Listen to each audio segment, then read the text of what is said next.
제가 오래 묵어놨던 양복을 새로 꺼내 입으니까 우리 지훈이가 아빠 디스코 가요? 그래. 디스코텍 아니에요. 그래 나 춤추러 간다 하나님과. 내가 그랬대. 애 눈에는 디스코 가는 것 같아. 맨날 검정 거 입고 다니다가 밝은 거 입으니까. 여러분 하나님과 여러분들이 정말 춤추는 마음으로 하나님과 사귀는 마음으로 주님과 만나는 마음으로 가서 교회 오실 때 그랬으면 좋겠어요. 근데 이 주일날 특히 영적 싸움이 많은 때잖아요. 왜 그렇게 일이 있으면 꼭 주일날 일이 일어나는지. 그 주일 아침에 그것도 막 예쁘게 화장하고 뭐 나가려고 그러면 꼭 이 한 탁탁 터지잖아요. 그럴 때마다 이 영적 싸움이다 하시고 나올 수 있기를 주님을 축원합니다. 우리 옆 사람과 눈 마주치고 할까요? 하나님 위해 삽시다. 인사할까요? 주님 위해 삽시다.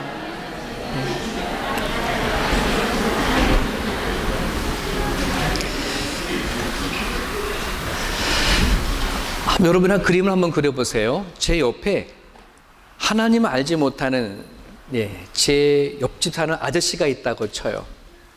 어느 날 제가 이 아저씨한테 이렇게 말을 합니다. 아저씨 혹시 교회 다니세요? 전혀 교회 안 다닌대요. 아주 교회 한번 갑시다. 우리 하나님 모르니까 하나님 우리 믿어보면 어떨까요? 라고 이렇게 제가 전도를 했어요. 근데 이 아저씨가 그 말을 듣고 집에 가서 곰곰이 생각을 해봅니다. 저하고도 관계적인 어떤 그런 것도 있고, 그걸 딱 잘라 말하기보다는 굳이 그렇지 않아도 궁금한 마음이 있어서 한번 교회라고 하는 것이 어떤가 가고 싶기도 하고, 갈까 말까 고민을 하고 있는 차에 제가 한 번 더 전화를 걸어서 부탁했어요. 아저씨 어떠세요? 이번 주에 한번 같이 가시겠어요?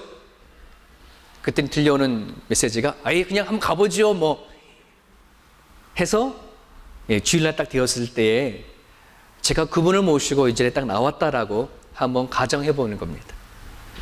자, 그러면 그 사람의 입장에서 여러분 내가 그 사람이 교회에 나온 것, 그 사람이 믿으려고 하는 것, 자, 여기 안에는 하나님이 작정하심과 하나님이 이끄심과 하나님이 선택하심이 이 사람은 알까요, 모를까요? 전혀 모르죠. 이 사람 입장에 보면은 어떤 거예요? 내가 그냥 선택해서 온 거예요. 내가 결정해서 온 거예요. 이 사람에게는 하나님의 은혜, 하나님의 사랑, 감을 못 잡아요. 교회에서 아무리 하나님의 은혜를 노래하고 사랑을 얘기한다고 하더라도 그것이 무엇인지 감을 못 잡아. 그죠? 근데 교회 오니까 사람들이 하나님 이야기를 하고 은혜 얘기하고 사랑 얘기를 하고 하는데 자세히 이렇게 들어보니까 다 하나님께서 하셨다는 거예요. 근데 이 사람 입장에서 이해가 될까요? 안 될까요? 이해가 안 되죠. 어쨌거나 한번 발걸음 옮겼는 거, 그 다음에 또 한 번씩 교회로 오게 되어지면서 알게 모르게 말씀을 들어가면서 이 사람에게 조금씩 교회에 대해서 알아가고 싶은 마음이 생기고, 그리고 정말 하나님이 계시는가 의문이 생기고 믿고 싶은 마음이 생긴다고 쳐요. 자, 그러면서 그 사람이 어느 순간에 성령의 터치가 일어나면, 성령의 만지심이 일어나면 그 안에 뭐가 될까요? 거듭남이 생기죠. 거듭남이 오게 되어지면 어떤 일이 일어나는 거예요? 정말 보지 않았던 하나님이 믿어지는 마음이 생기든가요? 안 생기든가요? 생겨요. 이건 어쩔 수 없어요. 하나님의 믿음을 줘버리면 내가 이성으로 판단하고 뭐라 하려 하지 않아도 믿어지는 걸 어떡하겠어?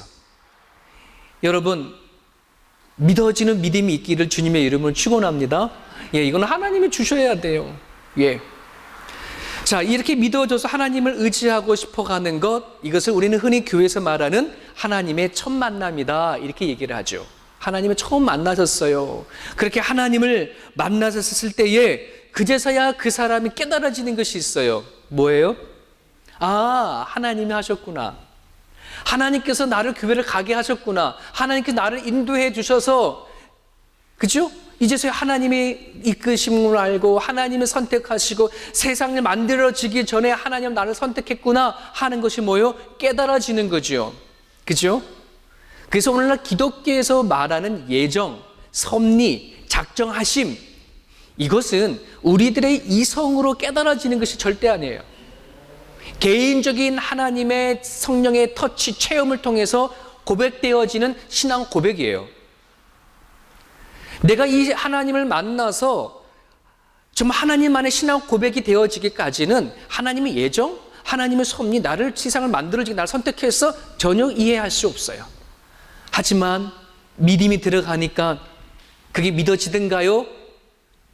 안 믿어지든가요? 믿어지지요. 깨달아지지요. 이게 성령의 역사예요. 오늘 이 자리에 물론 오랫동안 신앙생활을 해오면서 그런 하나님의 터치 안에 하나님이 정말 모든 걸 하셨구나라고 깨달아지는 믿음이 있는 반면에 나는 아직 하나님이 나를 선택한 것에 대해서, 나를 작정한 것에 대해서 아직 이 믿음이 생기지 아니한 분이 계신다면 여러분, 하나님 앞에 구하시고 마음의 문을 여시고 생각의 문을 열어주셔서 살아계신 예수님을 여러분 마음에 영접할 수 있기를 주님의 이름을 축원합니다. 여러분, 로마서 9장에 지난 말씀드렸을 때에 하나님께서 쌍둥이 두 사람, 누구요? 야곱과 에서. 하나님께서는 그들이 태어나기 전에 하나님께 야곱을 사랑하시고 에서를 사랑하지 않았다라고 그렇게 성경 기록되어 있는데, 여러분, 야곱과 에서의 입장에 봅시다. 이들 쌍둥이로 태어났을 때에 야곱과 에서가, 특히 야곱은 나는 하나님을 선택했어, 그런 택함을 알고 살았어요? 모르고 살았어요? 모르고 살았어. 에서도 마찬가지예요. 하나님, 내 부모님을 통해서 내 민족에 흘러오는 전통에 의해서 하나님이 어떤 분인지는 알긴 들어서 알지만은 하나님은 날 선택했다? 에서나 야곱은 몰랐단 말이죠. 그러는 가정 가운데 그 야곱이 드디어 야복강 강가에서 하나님과 1대1로 독대하는 그런 사건이 일어나요. 거기에서 야곱이 하나님을 만나고 이제 그가 자기 마음대로 자기 뜻대로 살아왔던 인생에서 완전히 돌이켜 하나님을 바라보고 살아가는 인생으로 바뀌어진 거 아시죠? 여러분, 그때의 야곱이 뭐라고 고백했을까요? 그래, 하나님께서 날 선택했구나, 날 이끄셨구나. 그런 신앙의 고백이 거기서 터져 나온다는 것이에요. 오늘 저나 여러분들이나 그러한 고백이 있다라고 한다면, 그래, 내가 오늘 구원받은 것은 하나님의 선택이구나, 내 능력, 내가 결정해서 온 것이 아니구나 하는 고백이 이루어집니다.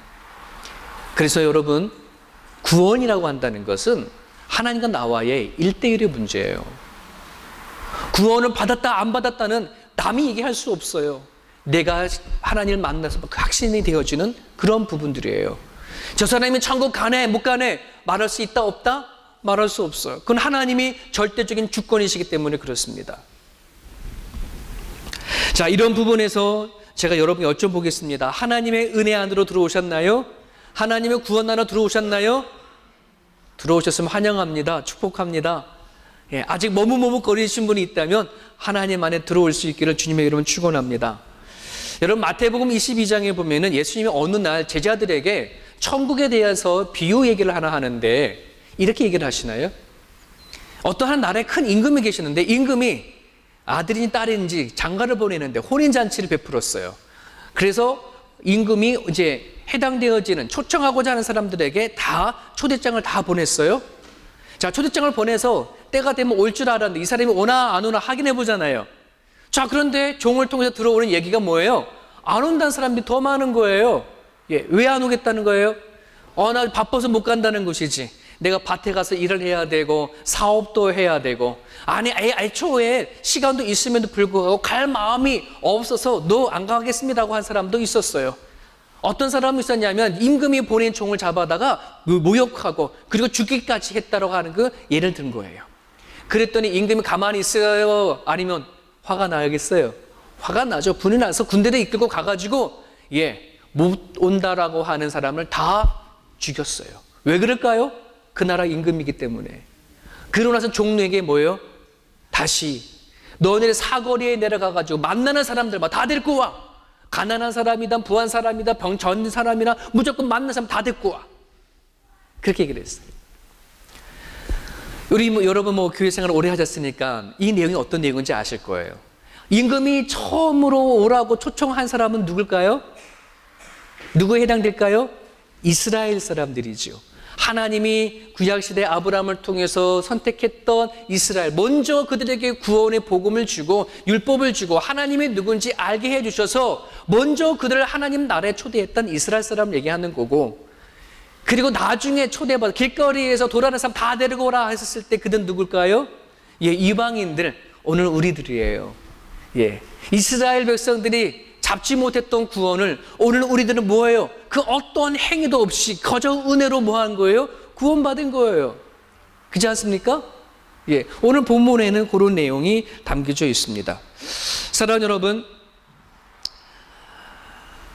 한번 우리가 그 이스라엘의 입장, 즉 임금님의 첫 번째 초대를 받은 그 사람의 입장에서 왜 임금의 그 초대장을 거절했는지 한번 잠깐 생각해 볼까요? 왜 그런 임금의 그 초대장을 거절했을까요? 나는 바빠요. 또 갈 마음도 없어. 그 종을 해. 왜 그럴까요? 지금 자기가 왕이 보이지 않는 거예요. 임금이 보이지 않은 거예요. 임금의 다스림 속에, 임금의 절대 주권 안에 자기가 살고 있는 거를 전혀 인식하지 못하는 거죠.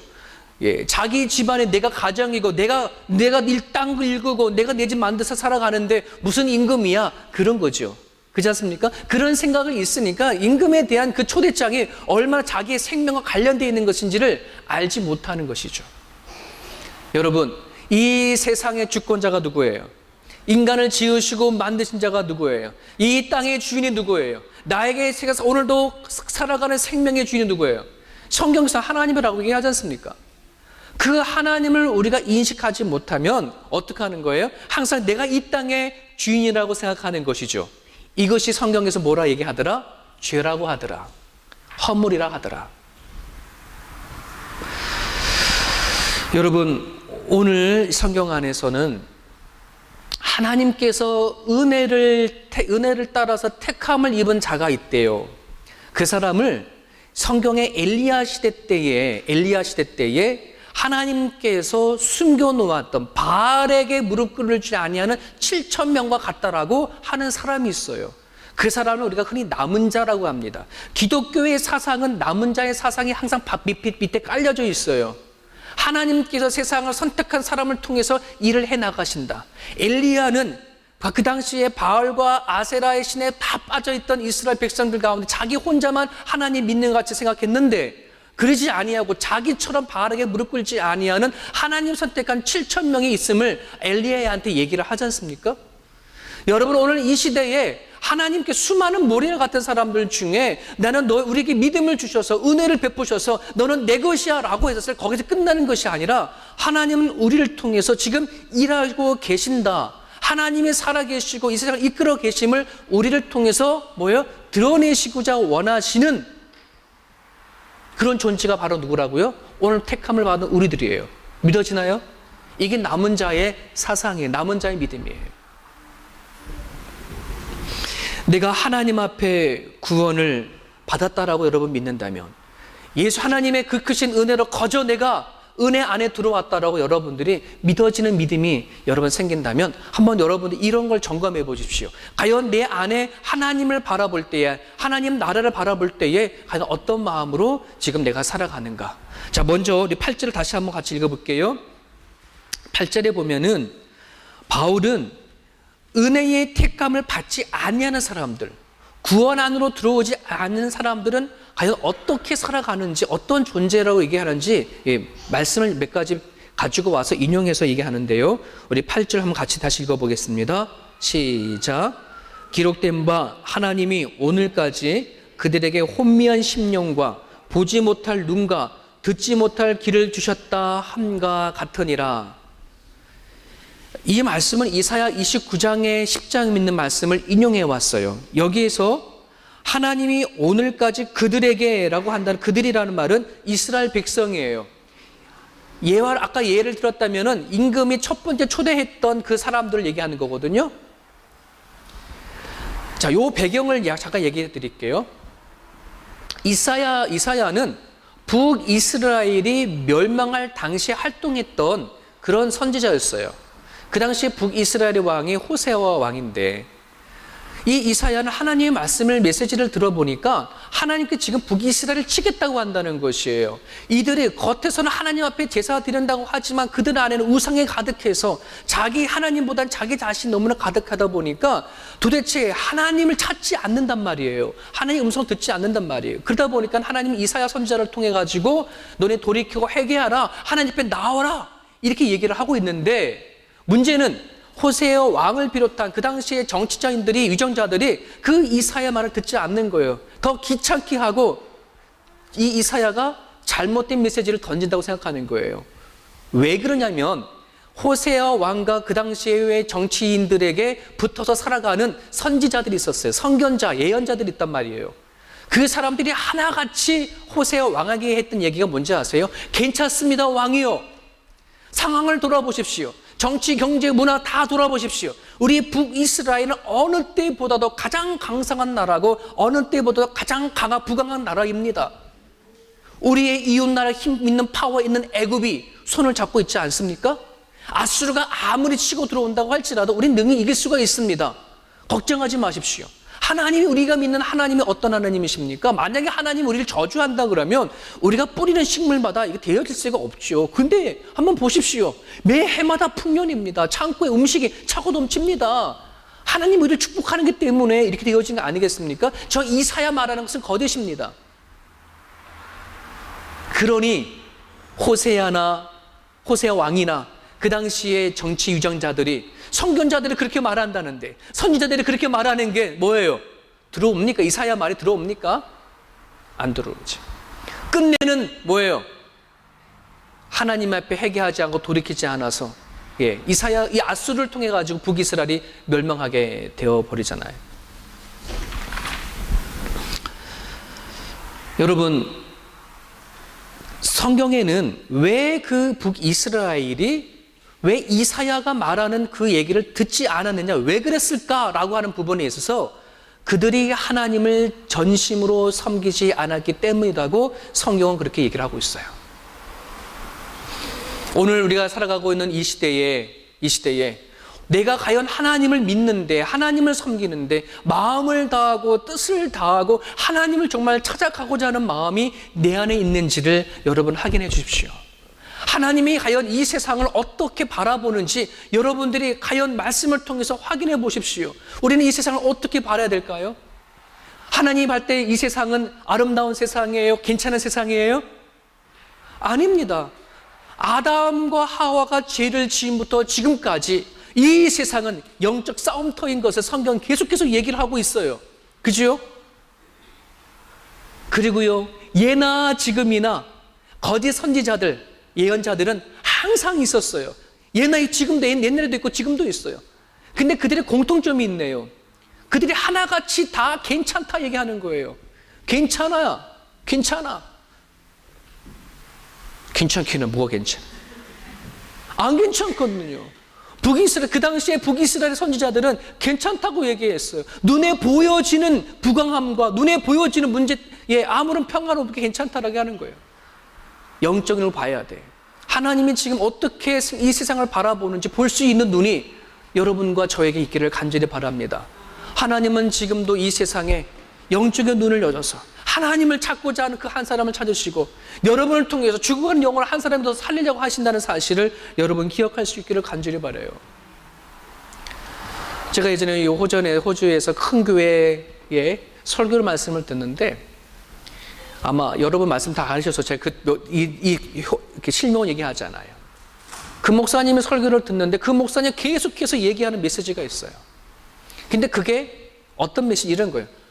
잘 들어보세요. 하나님은 우리 인간 모든 사람을 있는 그대로 다 받으십니다. 자, 맞아요? 틀려요? 맞아요. 예. 왜? 하나님은 왜요? 우리가 어떠한 존재에 있든지 있는 그대로 받으신다라고 그렇게 얘기를 하세요. 맞아요. 하나님은 살인하는 자나 강도자나 동성연애자나 그 누구나 죄와 허물 가운데 있는 모든 사람들을 다 받아들이세요. 근데 그분이 그 다음에 얘기가 문제가 있는 거예요. 여러분들을 있는 그대로 하나님 앞에 들어와서 교회 안에 들어와서 그대로 그냥 사세요 라고 말하는 거예요. 그래서 본인이, 그 목사님이 하시는 말씀, 우리 교회에서는 사람을 보고 변화하라 하지 않는다. 있는 모습 그대로 교회 안에서 살게 한다. 예를 들어 동성연애는 교회 안에서 동성연애 하라. 이건 거예요. 와, 되게 오픈되어 있어요. 그죠? 그러니까 거기 있는 사람들이요, 자신의 교회를 신선하다, 다른 교회보다 다르다라고 한다는 거예요. 다른 교회를 가면 뭐 하는 거예요? 허물과 죄를 지적하며 이거 잘못됐다, 회개해라, 바꿔라라고 하는데, 아, 이 교회는 있는 모습 그대로 하나님이 받아두시는 거니까 이 교회 하나님을 믿으면서 내가 그거 할 수 있다라고 하는 자유함을 갖는 거예요. 맞아요, 틀려요? 여러분, 오늘날의 거짓 선지, 예나 지금이나 거짓 선지자들은요, 하나님의 말씀을 가지고요, 이용을 해요. 깨어 있어서 하나님이 어떤 말씀을 가졌는지를 듣지 못하면 다 맞는 것처럼 보여줘요. 정말 신선한 것처럼 보여줘요. 여러분, 우리 예수님께서요, 오셔서 환자나 병들자나 그다음 죄인들과 같이 어울려서 사셨는데 예수님이 죄인들과 섞였나요? 동화됐나요? 아니요. 예수님께 온 사람이 예수님을 만나서 변화되어졌어요. 교회 안에 오면 변화가 돼야 돼요. 바꿔줘야 돼요. 있는 그대로 와서 그대로 지내라. 그대로 하나님을 믿어라. 이것이 아니에요. 우리의 허물과 죄를 하나님 앞에 드러내고 바꿔야지요. 하나님이 원래 창조한 대로, 하나님께서 원래 우리를 회복하신 대로 바꿔줘야지요. 내가 있는 모습대로 그냥 살아가면 자유한가요? 그렇지 않아요. 괜찮다라고 사람 얘기하는 거예요. 동성연애, 예, 괜찮다고 얘기하는, 괜찮게 뭐가 괜찮아? 하나님 성경에서는 아니라고 얘기를 하고 있는데 말씀. 여러분, 오늘날 많은 교회가 안에 하나님의 경건성을 잃어져 가고 있어요. 하나님의 영성이 점점 사라져 가고 있어요. 그게 왜 그런지 아세요? 사람을 구원한다라고 하는 초점 그 하나에 맺혀 있는 거예요. 세상에는 수많은 사람들이 있잖아요. 그 사람을 구원하기 위해서는 그 사람이 들어올 수 있도록 교회가 모든 걸 다 허물어 버려야 돼. 교회 안에 들어와서 춤을 추고 뭐예요? 예, 그들이 세상이나 교회나 아무런 담이 없는 것처럼 그렇게 교회가 만들어가서 그들로 하여금 교회에 들어와가지고서 복음을 듣고 그 사람 예수님 믿으면 그럼 되지 않느냐 한다는 거예요. 결과로만 얘기하는 거예요. 수단과 과정을 얘기하지 않아요. 어떤 교회에서는 돈 있는 사람이 광고를 했어요. 진짜 있던 이야기예요. 아르바이트 광고를 했어요. 어떤 광고는 제가 주일날 교회 안에서 예배 2시간 드려지면 1시간당 얼마. 그 사람들에게 보면 그럼 그 사람 본인 돈이 있으니 돈 갖고 뭐 하겠다는 거예요? 전도하겠다는 거예요. 그 사람이 와가지고서는 가서 아르바이트 앉아 예배 드려줘. 그러면 한 달, 2달 예배 듣다 보면 뭐예요? 하나님 알아가겠지. 실질적으로 그렇게 해서 예수 믿는 사람도 있대요. 여러분, 우리가요, 잘 분별하세요. 수단과 목적은, 그러니까 목적만 생각하고 가정을 생각하지 않을 때에는 교회는 세상과 다를 바가 없어요. 똑같아져 버리는 거예요. 교회는 구분되어져 있는 거예요. 세상과 다른 것이 교회예요. 오늘날 세상 바깥에 있는 사람들이 교회를 향해서 바라는 게 뭐예요? 너희들만큼은 세상과 다르지 않기를 바란다. 세상이 아무리 세상 것을 추구하고 물질을 추구하고 탐욕을 추구한다 할지라도 교회만큼은 진리를 지켜주고 생명을 가지고 무엇이 옳은지 우리한테 알려주기를 원하는 것이 세상 사람들이 우리 교회에게 바라는 것인데, 우리 교회가 점점 뭐 하는 거예요? 세상과 같아지면 돼요, 안 돼요? 안 되는 거잖아요. 여러분, 세상의 기업들이 자기 아버지가 일으켜가지고 자식들한테 계속해서 뭐예요? 기업을 대물림하고 가는데 교회가 자꾸 그 대물림처럼 세습하고 하잖아요. 그들의 주장하는 그렇습니다. 교회 안에 세습하는 게 죄가 있냐, 죄가 아니냐? 예, 물론 맞아요. 그들의 주장인데 성경 안에 세습이 죄다 아니다 얘기하지 않아요. 하지만 세상과 다를 게 뭐가 있어요? 그걸 보자는 거예요. 세상 사람들이 교회를 바라보는, 너희는 세상과 똑같아라고 말하면 교회가 도대체 무슨 얘기를 할 것이 있어요? 달라야 돼요. 하나님의 영성을 전해야 돼요. 하나님의 거룩상을 얘기를 해야지 되어줘요. 사람의 초점을 맞추는 거 아니라 하나님 앞에 초점을 맞추셔야 돼요. 오늘 우리가 예수를 믿고 구원받아서 마지막 시대에 하나님의 선택한 남은 자라고 하는 우리가 얘기를 살아간다면, 과연 내 마음에 하나님을 향하여 포인트를 맞춰서 전심을 다하여서 하나님을 믿을 거냐? 오늘 저와 여러분들 가운데 그 믿음이 일어날 수 있기를 주님의 이름으로 축원합니다. 하나님의 소리를 들을 수 있기를 원합니다. 여러분들은 바알 신에게 무릎 꿇지 않은 7,000명에 해당하는 남은 자입니다. 이스라엘 백성들이 가나안 땅을 들어가기 전에 12명의 정탐을 보내요. 10명이 갔다 와고 나서는 이런 얘기를 하죠. 그들 앞에 우리는 메뚜기와 같아서 우리는 아무 힘을 못 쓸 것 같아. 하지만 여호수아와 갈렙 두 사람이 무슨 소리 하는 거야? 그들은 우리 밥이야. 하나님께서 우리를 통해서 일하신다는데 나는 그렇게 보여줬어. 하나님의 10명의 얘기를 듣고 일했나요? 두 사람을 통해 일했나요? 예, 하나님은 숫자가 아니에요. 오늘 이 시대에 바르게 바라보고 바른 하나님의 정신을 가지고 살아가는 그 사람을 통해서 가정을 세우시고요, 교회를 세우시고요, 하나님이 어떤 분이신지를 드러내시기 원하신 사실을 기억하십시오. 여러분, 아브라함의 아들이 몇이에요? 8명이 있었어요. 그 중에 하나님은 아브라함의 자식 가운데 누구를 통해서 일하셨나요? 이삭이지요. 왜 그래요? 하나님께서 선택하시고 예언하셨던 자식이기 때문에 그래요. 여러분, 오늘날 이 시대에 하나님의 선택한 사람을 통해서 일하신다는 사실을 여러분 기억하십시오. 그러므로 여러분들이 생각해야 돼요. 하나님, 나는 하나님 앞에 선택받은 사람이에요. 부름받은 사람이에요. 그냥 왔다 그냥 가는 사람이 아니라, 그냥 나 혼자만 예수 믿다 가는 인생이 아니라, 하나님 앞에 마지막 시대에 사명을 가고 감당하는 그런 존재이심을 여러분을 믿고 나갈 수 있기를 바라요. 온 세상 사람들이 다 무릎을 꿇는다고 할지라도 하나님이 숨겨놓은 마지막에 남은 자가 오늘 이 두레개의 성도가 되어줄 수 있기를 주님의 이름 축원해요. 하나만 더 말씀을 전해드릴게요. 9절입니다. 9절 한번 다시 읽어볼게요. 다윗을 통해서 또다시 바울은 얘기를 하고 있어요. 같이 읽습니다. 또 다윗이 이르되 그들의 밥상이 올무와 덕과 거치는 것과 보응이 되게 하시옵고 그들의 눈은 흐려 보이지 못하고 그들의 등은 항상 굳게 하옵소서. 자, 축복의 말이에요? 저주의 말이에요? 저주의 말이죠. 예, 지금 이게 누가 보고 누가한테 하는 거예요?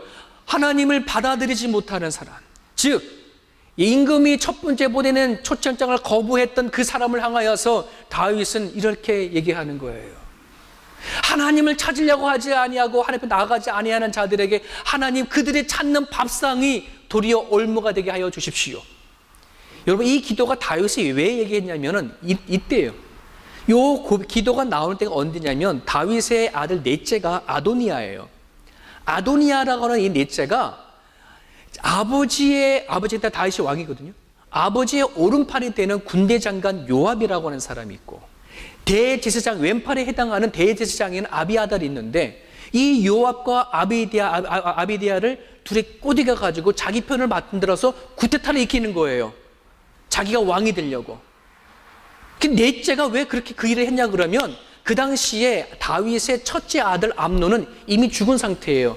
누구한테 죽었냐면 압살롬 셋째한테 죽었어요. 자기 누이 다말이라고 강간했다고 해가지고 압살롬 열받아 죽여버렸어. 근데 압살롬도 또 뭐 하는 거예요? 그 전에 구테타를 일으켜서 압살롬도 또 죽은 상태예요. 그러면 순서로 따지면 누가 왕이 되냐면 둘째가 왕이 되어야 되는데, 이 둘째는 아비가일이라고 하는 다윗의 아내를 통해 난 둘째 아들이 다니엘인데, 이 다니엘은 전혀 왕권에 대한 전혀 생각이 없는 사람이에요. 그러다 보니까는 이 아비아들을 보면 정말 이제 자기가 왕이 될 차례잖아요. 근데 아버지가 보니까는 자기를 왕으로 가는 분위기가 아니라 밧세바의 통해서 난 아들 솔로몬을 왕으로 세우려고 한다는 거예요. 여기에 열이 받은 거야. 그래서 구테타를 일으키는 거예요. 자기가 이제 왕이 될 차례인데 왜 솔로몬을 세우냐 이 말이죠. 다윗은 그 계획은 어디서 나왔어요? 하나님한테 나온 것인데,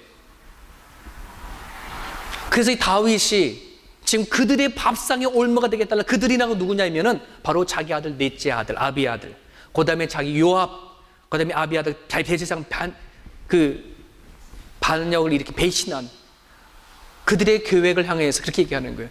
저들의 자신의 계획과 자신의 판단에 빠진 저들의 그 모든 것들이 빠지게 해달라고 하는 그런 기도를 한 거예요. 여러분, 오늘 우리들이 하나님을 믿고 하나님의 은혜의 택함을 받은 사람이라고 믿는 남은 자의 사상을 가지고 있는 우리들에게 가져야 할 것이 있어요. 바로 그것은 뭐냐 그러면 내 계략과 내 전술이 아니라 하나님의 뭐예요? 생각, 하나님의 계략, 하나님의 뜻을 찾아갈 수 있는 사람이 하나님의 믿음을 갖고 살아가는 사람들이에요. 그렇지 아니하는 사람 항상 뭐예요? 내 뜻, 내 계획, 이것이 바로 뭐냐 그러면 내가 틀어놓은 밥상을 얘기하는 것이에요. 여러분, 이 밥상 문제 때문에 하나님을 보이지 않는 경우들이 얼마나 많은지 몰라요. 임금이 보냈을 때, 초청했을 때 거절했던 사람들이 하나같이 뭐 때문에 그랬어요? 자기 밥상 때문에 그런 거예요. 나 바깥에서 사업해야 돼. 나 밭에 가서 일해야 돼. 내가 장가다 뭐 다 해야 돼. 하나님의 은혜로 구원을 받으셨다라면 여러분의 그 밥상이 하나님이 차려주시는 밥상일 수 있기를 주님의 이름으로 축원합니다. 여러분, 한국에서 들려오는 유명했던 연예인이 교통사고로 죽었잖아요. 그 팬이 갑자기 죽은 그 연예인의 죽은 거 앞에 자기의 홈페이지에 이런 글을 올렸어요. 그 사람을 좋아했던 한 사람의 팬이에요. 그 사람의 인생이 그리 길지는 않았지만 인생을 반듯하게 살아오신 것 같은 생각이 든다. 내가 언젠간 죽었을 때 누군가 나를 그렇게 기억해 줄까? 이럴 땐 종교가 없는 저 또한 죽음 이후의 세상이 있었으면 좋겠다 라는 생각을 하게 된다.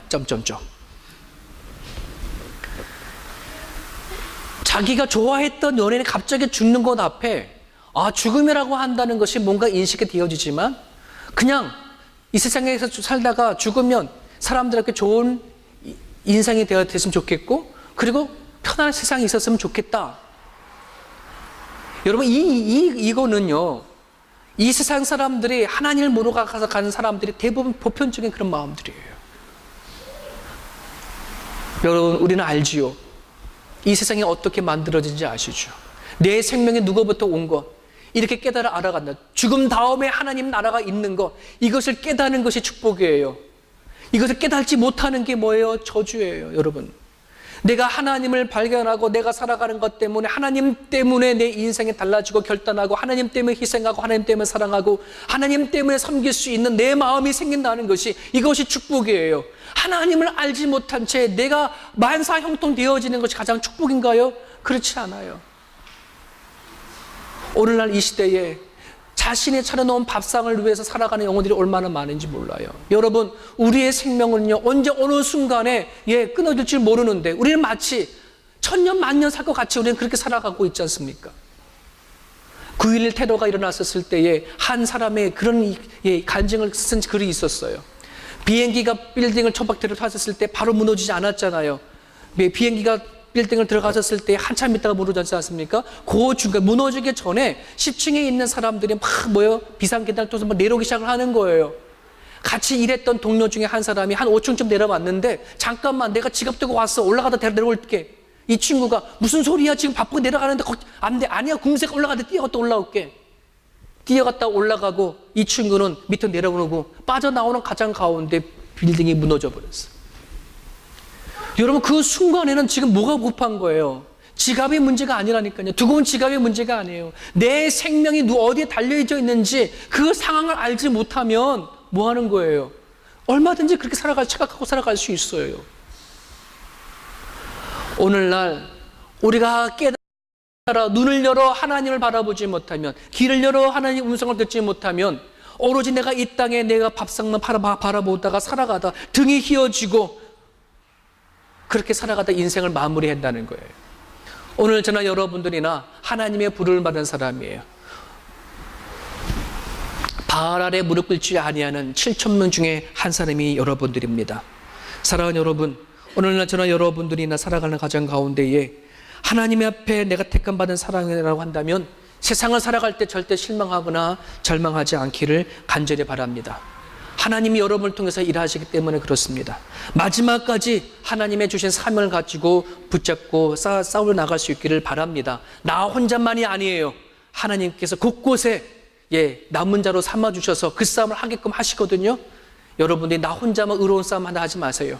하나님이 우리를 통해서 동역자들을 세워주셔서 같이 살아가게 하시니 여러분들이 하나님의 은혜 안에서 살아갈 수 있기를 간절히 바랍니다. 하나님 한 분만으로 만족하고 하나님 한 분만으로 충분하고 하나님을 믿는 믿음으로 살아갈 수 있기를 간절히 바랍니다. 그래서 이 시대에 하나님이 여러분을 통해서 일하시고 하나님이 여러분을 통해서 드러내기 원하신다는 사실을 여러분이 기억하셔서 살아가는 삶의 현장 위에 하나님이 여러분을 통해서 보여주시고 나타내시는 그런 삶이 되어줄 수 있기를 주님의 이름은 축원합니다.